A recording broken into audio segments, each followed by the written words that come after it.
আপনারা যদি প্রতিবাদ করেন অন্যজন জানতে পারবে তাদের যে এই লীলাখেলা, তাদের যে প্রতারণার ফাঁদ পাতিয়ে আপনাদেরকে সাথে প্রতারণা করছে, অন্যজন জানলে অন্যজন সচেতন হবে এবং একটা কিছু করলে বুঝে শুনে করবে।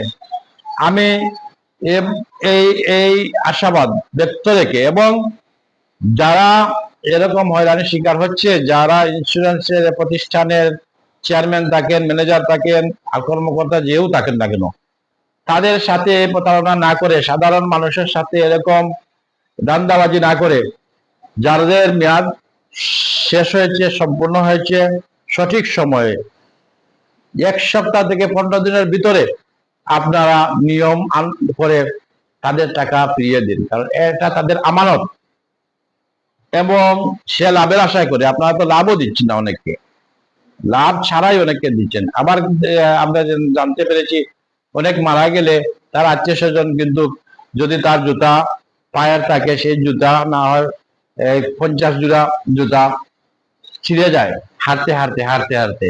কেন এত হাঁটবে?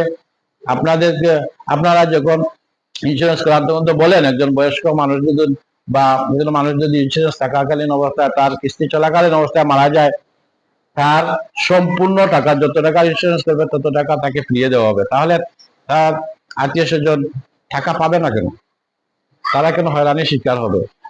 এসব প্রতারণা বাদ দিয়ে মানুষকে হয়রানি না করে সুস্থ অবস্থায় প্রতিষ্ঠান চালান এবং মানুষের পাওনা টাকাটা তাকে সঠিক মতো ফিরিয়ে দিন। ধন্যবাদ।